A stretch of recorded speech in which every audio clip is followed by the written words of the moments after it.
Bismillahirrahmanirrahim. Assalamualaikum warahmatullahi wabarakatuh. Salah satu kisah menakjubkan dan menarik yang disebutkan dalam Al-Quran adalah kisah Ratu Bilqis dengan Nabi Sulaiman alaihissalam.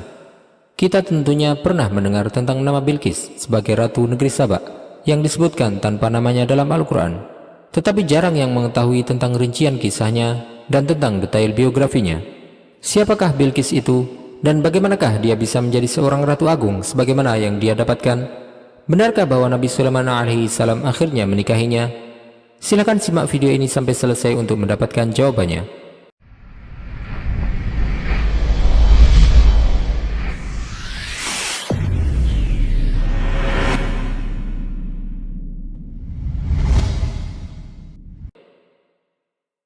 Nabi Sulaiman alaihissalam merupakan salah satu nabi teragung. Allah SWT telah memberikan kepada beliau kekuasaan yang tidak akan diberikan kepada siapapun setelahnya.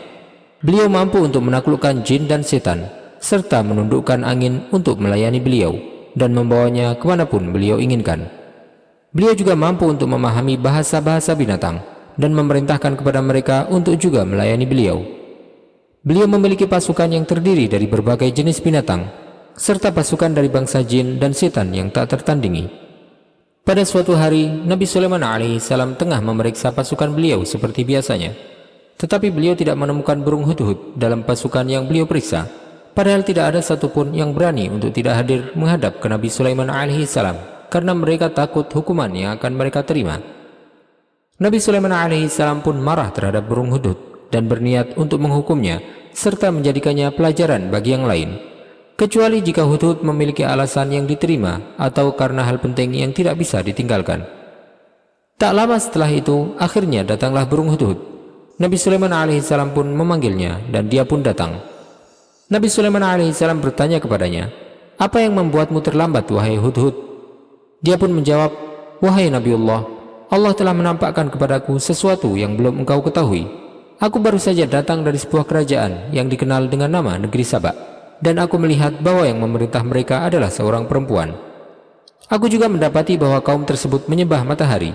Maka aku pun menetap sejenak di negeri tersebut agar memperoleh berita dengan pasti untuk disampaikan kepadamu. Hal inilah yang menjadi alasan keterlambatanku." Allah SWT menceritakan kisah ini dalam firman-Nya, "Famakatha ghaira ba'idin faqala ahattu bima lam tuhit bihi wa ji'tuka min saba'in binaba'i yaqin. Inni wajadtu imra'atan tamlikuhum wa utiyat min kulli syai'in wa laha 'arsyun 'azim." Maka tidak lama kemudian datanglah hudhud. Lalu dia berkata, "Aku telah mengetahui sesuatu yang belum engkau ketahui.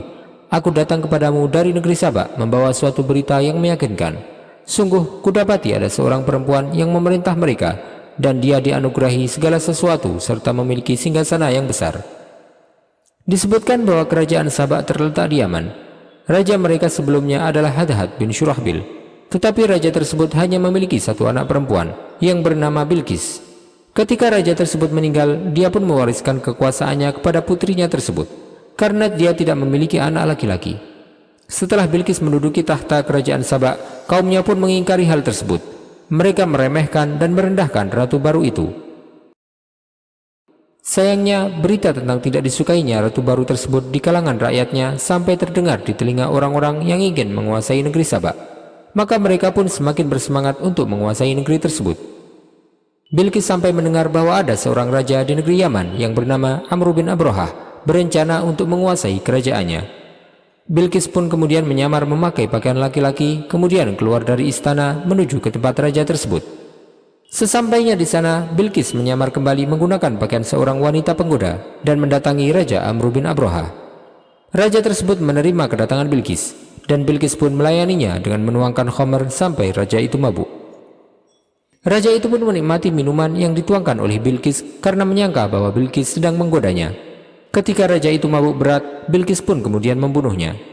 Setelah itu, Bilqis kembali ke Saba dan kembali mendapatkan kepercayaan dari rakyatnya, setelah dia memberikan pelajaran bagi kaumnya dan membuktikan bahwa dia pantas untuk menduduki singgasana raja. Nabi Sulaiman alaihissalam kaget dengan berita yang disampaikan oleh burung hudhud. Maka beliau pun kemudian memerintahkan untuk membawa surat yang beliau tulis kepada Ratu Bilqis untuk mengajaknya agar memeluk agama Islam.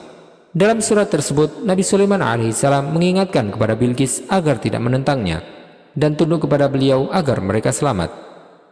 Allah SWT berfirman, "Innahu min Sulaiman wa innahu bismillahirrahmanirrahim. Alla ta'alu alayya wa'tuni muslimin." Sesungguhnya surat itu dari Sulaiman yang isinya dengan nama Allah yang Maha Pengasih, Maha Penyayang. Janganlah engkau berlaku sombong terhadapku, dan datanglah kepadaku sebagai orang-orang muslim yang berserah diri. Bilqis pun membaca surat tersebut. Dia terkejut dan bingung apa yang harus dia lakukan. Dia tidak tahu apa yang seharusnya dilakukan dan apa jawaban yang harus disampaikan kepada Nabi Sulaiman alaihissalam. Karena dia adalah seorang pemimpin yang cerdik, dia pun kemudian mengumpulkan para pembesar kaumnya dan meminta pertimbangan kepada mereka. Mereka menyatakan bahwa mereka percaya dengan keputusan yang diambil oleh ratu apapun itu. Bilqis memutuskan untuk menguji Nabi Sulaiman alaihissalam agar dia mengetahui niat Nabi Sulaiman alaihissalam yang sebenarnya. Jika yang beliau inginkan adalah harta dan perhiasan, maka dia akan memberikan yang beliau inginkan agar beliau tidak mengganggu mereka. Tetapi jika yang beliau inginkan adalah hal yang lain, maka dia akan mengambil langkah yang berbeda. Bilqis pun kemudian mengirimkan kepada Nabi Sulaiman alaihissalam kotak-kotak berisi perhiasan yang terbaik dan terindah dan harta yang banyak. Ketika hadiah tersebut sudah sampai di tempat Nabi Sulaiman alaihissalam, beliau pun membuka kotak-kotak tersebut dan mendapati banyak harta sebagai hadiah dari Ratu Bilqis. Nabi Sulaiman alaihissalam pun marah tak terkira karena beliau telah diberi kekuasaan oleh Allah SWT yang meliputi hampir seluruh bumi dan bala tentaranya. Beliau tidak kekurangan harta maupun perhiasan. Nabi Sulaiman alaihissalam kemudian menyiapkan pasukan besar untuk menyerang ke kerajaan Sabak karena tidak menjalankan apa yang diminta oleh Nabi Sulaiman alaihissalam. Allah Ta'ala berfirman, "Irji' ilaihim falana'tiyannahum bijunudin la qibala lahum biha walanukhrijannahum minha adillatan wa hum saghirun." Kembalilah kepada mereka. Sungguh, kami pasti akan mendatangi mereka dengan bala tentara yang mereka tidak mampu melawannya, dan akan kami usir mereka dari negeri itu secara terhina, dan mereka akan menjadi tawanan yang hina dina. Orang-orang yang diutus untuk mengirimkan hadiah itu pun kembali ke negeri Sabak dan kemudian melaporkan kepada Ratu Bilqis tentang reaksi Nabi Sulaiman alaihissalam sesampainya hadiah tersebut di hadapan beliau. Mereka juga melaporkan kepada Ratu Bilqis pasukan yang mereka saksikan yang terdiri dari hewan-hewan, bangsa jin, serta manusia.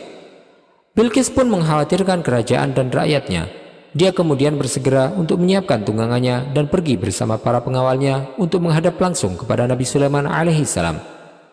Pada waktu itu, Nabi Sulaiman alaihissalam mengetahui rencana Bilqis untuk mendatangi beliau.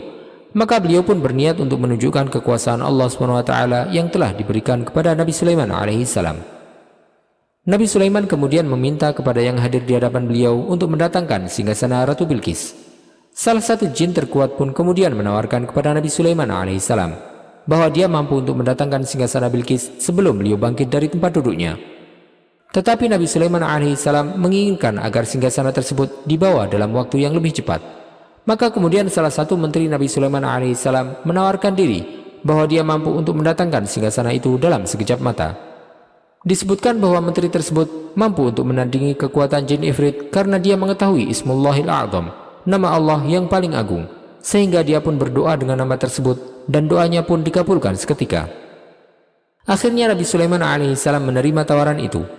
Dan seketika singgasana Ratu Bilqis telah sampai di hadapan Nabi Sulaiman alaihissalam.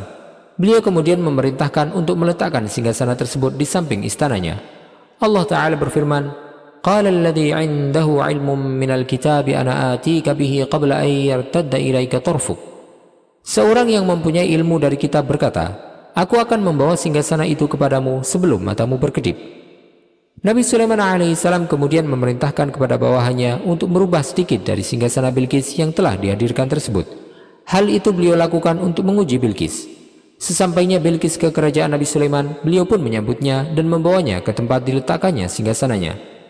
Kedua kaki Bilqis pun terpaku karena melihat pemandangan yang mengejutkan.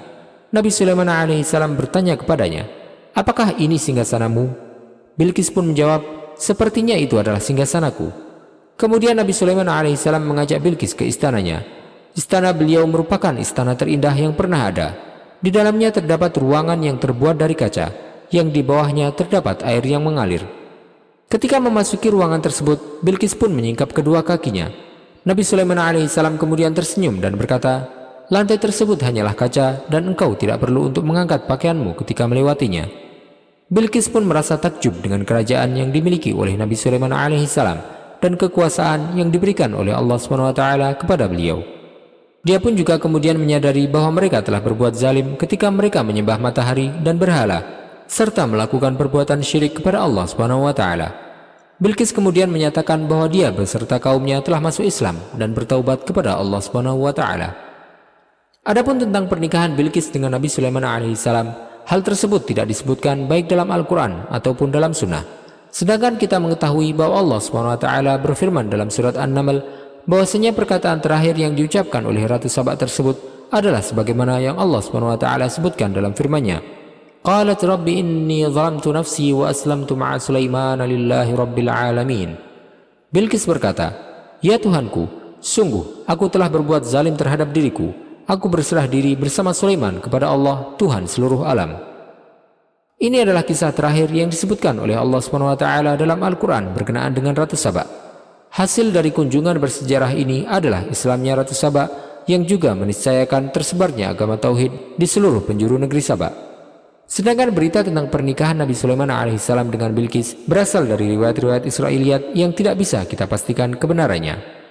Wallahu ta'ala a'lam wa sallallahu wasallam wa baraka ala sayyidina Muhammadin wa ala alihi wa sahbihi ajma'in.